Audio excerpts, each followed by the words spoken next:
रात का सन्नाटा था। आसमान पर काले बादल छाए हुए थे और आधा चांद बार बार बादलों में छुप रहा था। गांव से बाहर जाने वाली पुरानी सड़क सुनसान और वीरान थी। लोग कहते थे उस रास्ते पर कई बार अजीब हादसे हुए हैं, लेकिन 3 लड़के सुमित, करण और दीपक कभी इन बातों पर यकीन नहीं करते थे। उस रात वे शहर से लौट रहे थे, उनकी बस छूट चुकी थी और अब उन्हें मजबूरी में पैदल ही उस सुनसान रास्ते से गुजरना था। धीरे धीरे वे चलने लगे। चारों तरफ बस हवा की सरसराहट और पत्तों की खड़खड़ाहट सुनाई दे रही थी।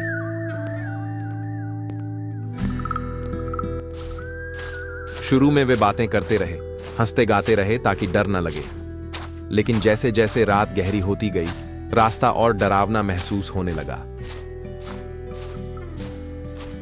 यार, ये जगह सच में अजीब लग रही है। देखो ना, चारों तरफ अंधेरा ही अंधेरा है। एक अजीब सी गंध भी आ रही है, जैसे मिट्टी नहीं, खून की बू हो। मुझे लग रहा है कि हम यहाँ अकेले नहीं हैं, कोई हमें देख रहा है। दीपक ने उसका मजाक उड़ाने की कोशिश की, लेकिन उसकी आवाज में भी हल्की कंपकंपी थी। अरे सुमित, तू तो हर छोटी सी बात पर डर जाता है। ये सब तेरे वहम हैं। अगर यहाँ कुछ होता तो अब तक हमें दिख चुका होता। चल, हिम्मत रख। तीनों चलते रहे, लेकिन हर कुछ कदम पर ऐसा लगता जैसे कोई पीछे पीछे आ रहा हो। पैरों की आहट गूंजती थी, मगर पीछे मुड़ने पर रास्ता बिल्कुल खाली दिखता।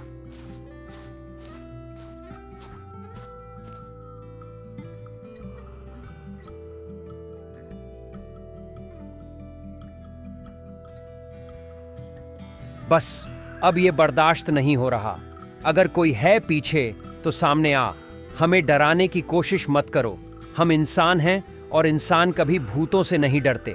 अगर हिम्मत है तो सामने आकर दिखा। करण की आवाज सुनसान रात में गूंज गई। कुछ पलों तक खामोशी छाई रही।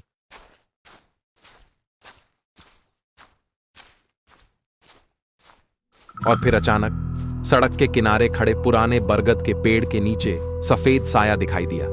उसके बाल बिखरे हुए, चेहरा आधा जला हुआ और आंखें लाल। नहीं नहीं, ये इंसान नहीं हो सकता। देखो उसकी आंखों को, जैसे आग जल रही हो। उसके होंठ हिल रहे हैं, लेकिन आवाज नहीं आ रही। भगवान के लिए चलो यहां से निकल चलें, इससे पहले कि देर हो जाए। सुमित डर के मारे पीछे हट गया, लेकिन अब देर हो चुकी थी। वह औरत का साया धीरे धीरे उनकी तरफ बढ़ने लगा।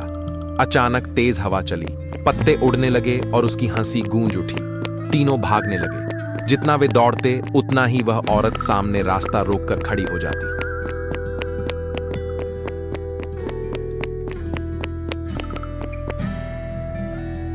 ये हमें छोड़ क्यों नहीं देती? क्यों बार बार रास्ता रोकती है? हमने इसका क्या बिगाड़ा है? छोड़ दे हमें जीने दे। लेकिन जवाब में सिर्फ उसकी हंसी गूंजी। अचानक करण जमीन पर गिर पड़ा।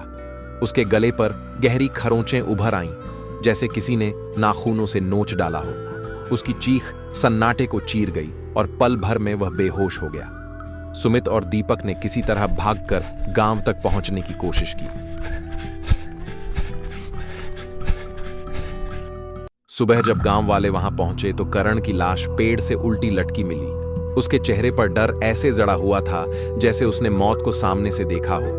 तब से लोग उस सुनसान जगह को अंधेरे का रास्ता कहते हैं आज भी अगर कोई आधी रात को वहां से पैदल गुजरे तो पहले कदमों की आहट, फिर औरत की हंसी और आखिर में चीख सुनाई देती है।